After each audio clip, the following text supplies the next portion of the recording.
नमस्कार। बिहार तक में आपका स्वागत है और मैं हूं सुजीत। अब देखिए क्या विडंबना है कि कल ही सुप्रीम कोर्ट ने पटना हाई कोर्ट को बिहार में ढहे हुए पुल के मामले को देखने के लिए कहा था, निर्देश दिया था और आज ही बिहार का एक पुल का जो है पाया जो है वो हिल गया है, जो अररिया जिला में है। सबसे बड़ी बात क्या है कि 2023 में सितंबर 2023 में इस पुल का उद्घाटन किया गया था और मुझे लगता है कि 2 साल भी पूरे नहीं हुए और पुल क्षतिग्रस्त हो गया है। तो समझिए कि कितना मतलब ये गंभीर मामला है। खास तौर पर इसको जो बिहार में जो पुलों का गिरने का सिलसिला है, पिछले साल जो चला था आपको याद होगा, बिहार सरकार ने खुद माना है कि 19 पुल ढहे थे पिछले साल। हालांकि मीडिया रिपोर्ट्स माने तो 30 से ज्यादा पुल क्षतिग्रस्त हुए थे। उसी मामले को लेकर सुप्रीम कोर्ट के जो अधिवक्ता हैं ब्रजेश सिंह, उन्होंने पीआईएल दाखिल किया था और उस पीआईएल के मद्देनजर ये सुप्रीम कोर्ट का फैसला हुआ। अब आज एक और पुल क्षतिग्रस्त हो गया। हमारे साथ खुद जुड़े हुए हैं ब्रजेश सिंह, उनसे बात करते हैं। ब्रजेश जी, कल ही सुप्रीम कोर्ट का निर्देश आया और आज देखिए आज एक और पुल क्षतिग्रस्त हो गया, तो क्या कहेंगे आप? सर अभी तो सर जून जुलाई शुरू होने जा रहा है, फिर से पुलों के गिरने का सिलसिला शुरू हो जाएगा, क्योंकि अब मानसून अप्रैल आ ही गया है, मई है। पिछले जुलाई में मेरी पिटीशन थी और सुप्रीम कोर्ट ने मानसून से एन वक्त पहले ही पटना हाई कोर्ट को इसीलिए मॉनिटरिंग किया। अभी तक ऑर्डर अपलोड नहीं हुआ है, इसलिए ऑर्डर आ जाने के बाद ये क्लियर हो जाएगा कि ब्रिजेज का किस तरीके से मॉनिटरिंग करेगी। एनएच का सर इतना गंभीर है, राष्ट्रीय आप जैसा बता रहे हैं कि एनएच का पुल था वो जो कोलैप्स हुआ अररिया में, मतलब जो बर्ज, तो एनएच का जवाब जो आया है सर, एनएच के जवाब में काउंटर एफिडेविट में सर इतना मेजर चीज आया है कि अभी तक ये वॉकी टॉकी तक यूज नहीं करते थे साइट पे, और कंस्ट्रक्शन साइट पे लाइटिंग तक नहीं था इनका। इसमें रिकमेंड किया गया है जवाब में कि अब वॉकी टॉकी यूज किया जाए, और अभी तक झंडा दिखा के ही जैसे रेलवे वाला में होता है पुराना तरीके से, उस तरीके से। जब केंद्रीय सड़क नेशनल हाईवे अथॉरिटी का ये हाल है सर, तो बिहार का तो बात करना ही बेकार है, क्योंकि एनएच तो कम से कम इक्विप्ड है सर, उनके पास टीम है, प्रोजेक्ट डायरेक्टर है, और उसके बाद भी उनका पुल, क्योंकि एनएच ने भी कोई ऑडिट नहीं किया सर, स्ट्रक्चरल ऑडिट किसी ने नहीं किया। इवन रुड़की, आईआईटी रुड़की के थ्रू जो करवाया गया था अगवानी का, भागलपुर ब्रिज का, तो उसका रिपोर्ट ही नहीं दिया गया जवाब में।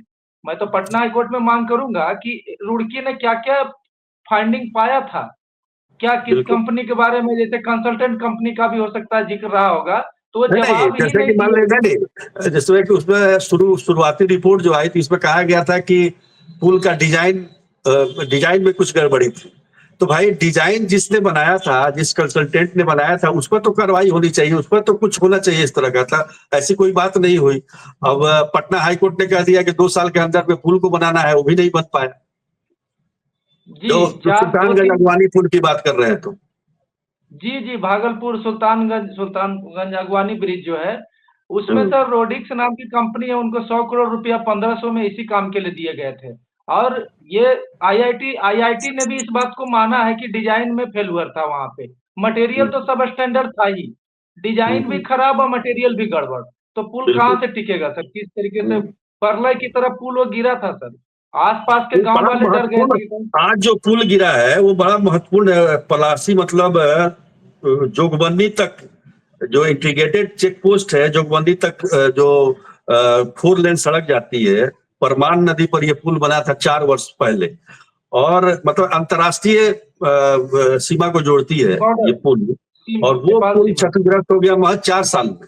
जबकि इंटीग्रेटेड चेक पोस्ट का उद्घाटन 2023 सितंबर में केंद्रीय गृह मंत्री अमित शाह जी ने किया था। तो ये मामला हो गया, चाहे अगवानी पुल का मामला हो गया, एक और पुल भारतमाला का जो एक पुल था सुपौल में, वो भी पिछले साल क्षतिग्रस्त हुआ था। तो इस तरह के तमाम जो है शिकायतें लगातार बिहार से मिल रही है, दूसरे स्टेट से भी मिलती होगी, लेकिन हमें बिहार से मतलब है, इसलिए मैं कह रहा हूं कि आपने जो अपना पीआईएल दाखिल किया था, उस पीआईएल में के बाद बिहार सरकार ने उसका जवाब भी दिया था, जिसमें ये कहा गया था कि 10,000 पुलों का उन्होंने वेरिफिकेशन किया है, फिजिकल वेरिफिकेशन। इसके बावजूद इस तरह की घटनाएं हो रही। सर एनएच ने राष्ट्रीय जो पुल, ये जो अररिया का आप बता रहे हैं, तो ये नेपाल, इंडो नेपाल बॉर्डर पर है, इसीलिए संभवतः गृह मंत्री ने उसका उद्घाटन किया होगा, क्योंकि सामरिक महत्व का है। चेक पोस्ट था वहां पे, इंटीग्रेटेड चेक पोस्ट का उद्घाटन किया था उन्होंने, पुल का नहीं। अच्छा अच्छा अच्छा, ठीक है। और सर पहले भी एक कैग की ऑडिट हुई थी, उसमें आईटीबीपी इंडो जो नेपाल बॉर्डर पर जो है, उस पे बड़ा गंभीर कैग ने वो बोला था कि मान लीजिए, बोला था कि बॉर्डर के किनारे बनाना है तो उसको कहीं और बना दिया था। उसका भी मैं पटना हाईकोर्ट में रखूंगा। कैग का ऑडिट है 2005-6 साल पहले का ही है, ओवरऑल ऑडिट नहीं हुआ। लेकिन जहां तक सर राष्ट्रीय राजमार्ग प्राधिकरण का है, एनएचआईए का, उनका इधर भी एक पुल धंस गया था, इधर जमुई की तरफ उसका पाया धंस गया था। तो इवन न बिहार सरकार ने, न राष्ट्रीय राजमार्ग प्राधिकरण ने, किसी ने भी थर्ड पार्टी स्ट्रक्चरल ऑडिट नहीं करवाया है। अभी जो न्यूज आ रही है, बिहार सरकार अभी पॉलिसी ही बना रही है, 4 आईआईटी की मदद से या 5 आईआईटी। आपके पीआईएल के पर जो सुप्रीम कोर्ट का निर्णय है, उसके बाद यहाँ पर बिहार सरकार भी सजग हुई है और पॉलिसी बनाने की बात कह रही है कि भाई जो भी पुल उन्होंने बनाए हैं, उसको कैसे उनका मेंटेनेंस किया जाए, कैसे उनकी देखभाल किया जाए, तो उसके लिए एक पॉलिसी बनाई जा रही है। तो उससे आपको लगता है कि मतलब आप जिस दिशा में चाह रहे थे चीजों को बढ़ना, उस दिशा में चीजें बढ़ रही हैं?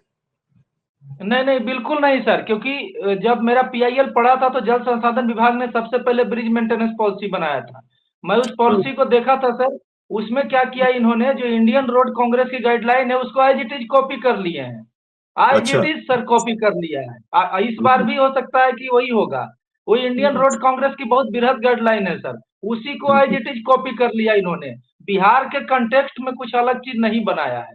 मैं देख रहा हूँ इनका चीजों का जो है, ये पॉलिसी बस कट पेस्ट कर रहे हैं, वो भी जल्दबाजी में कर आपको रहे क्या हैं लगता सर। है कि पटना हाई कोर्ट जो मंथली बेसिस पर सुनवाई करेगी, जो पुल के जो मतलब जो पुल ढहे थे या पिछले साल, या फिर उनका मेंटेनेंस कैसा, तो आपको क्या लगता है इसका क्या स्वरूप होगा इसका?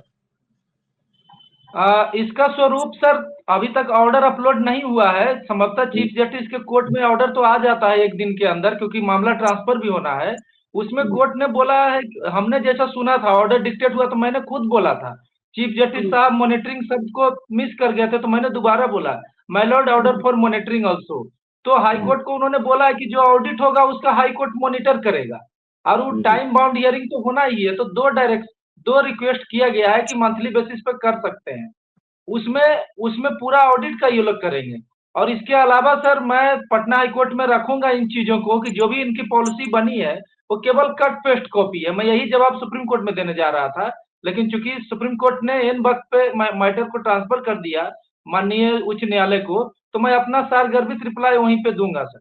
लेकिन जो भी पॉलिसी बन रही है सर, वो केवल इंडियन रोड कांग्रेस की गाइडलाइन को as it is copy paste कर दिया जा रहा है। एक दिन में पॉलिसी बन रहा है सर, बस।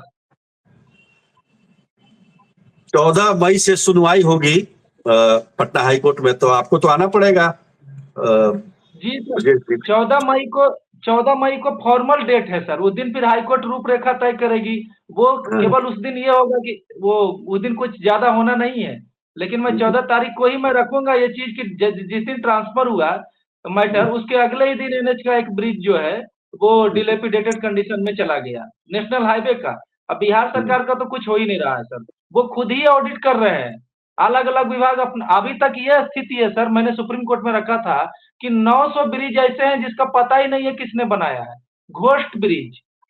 कोई डिपार्टमेंट को पता नहीं है कौन बना के चला गया, और अभी उसी का देखा देखी किसी ने खेत में बना भी दिया था अपने, पब्लिक ने, हाँ, वो बनाने के लिए। तो बिहार में ऐसे कई पुल हैं सर, मैं खुद मेरे जिले में है, 22 जो साल से केवल पुल बना अप्रोच हुआ। नहीं बना हुआ है, पुल बना हुआ है, जी अप्रोच जी, रोड वो नहीं क्या हुआ। करते हैं, वो सर अप्रोच रोड के लिए टेंडर नहीं हुआ, कुछ नहीं हुआ, बस ब्रिज बना देते हैं नदी पे और उसको छोड़ देते हैं। ये पूरे बिहार में ये बहुत बृहद समस्या है। मैं हाईकोर्ट के सामने इस चीज को भी लाऊंगा, हाईकोर्ट के सामने इस चीज को भी मैं ला सकता हूँ। बिल्कुल बिल्कुल, चलिए अच्छी बात है। आप कुछ अपनी सुरक्षा को लेकर भी चिंता जता रहे थे। जी सर, क्योंकि मेरे ऊपर पहले भी उत्तर प्रदेश में जब मैं अपराधियों के खिलाफ लड़ रहा था तो मेरे ऊपर संपूर्ण क्रांति से मैं आ रहा था तो ट्रेन से हमको धक्का दिया गया था और मैंने उस समय के चीफ जस्टिस के सामने रखा था, इस बात को मेंशन किया था। तो चीफ उसके बाद दिल्ली पुलिस के पास वो मैटर पेंडिंग है, यहाँ के हाई सिक्योरिटी सेल मार्क कर रही है। और चूंकि मेरी पूर्व भी लड़ाई रही है सर राजनीति में अपराधीकरण को लेके, चाहे बीपीएससी में शिक्षा माफियाओं के खिलाफ है, तो मैं पुलिस प्रमुख को लिख दूंगा कि मेरी सुरक्षा के प्रति जो है मेरी कुछ संदेह है, और फिर उसको पुलिस विभाग अपना मॉनिटर करे या जो करे, लेकिन मैं उनको एक इंटीमेशन दे दूंगा बिहार जाने से पहले। चलिए ब्रजेश जी, बहुत बहुत बधाई आपको, आपके प्रयास से, आपके पीआईएल की वजह से बिहार के जो सिक पुल हैं, जो बीमार पुल हैं, उनको एक नया जीवन दान मिले, या फिर जो पुल एकदम से चलने लायक नहीं है, खतरनाक है, उनको गिरा के फिर से पुल बनाया जाए। इस तरह के प्रयास देखने को मिलेंगे आगे। हाईकोर्ट का मॉनिटर होगा तो निश्चित तौर पर चीजें बेहतर होंगी। आप बिहार तक से जुड़े, इसके लिए बहुत बहुत धन्यवाद आपका। धन्यवाद।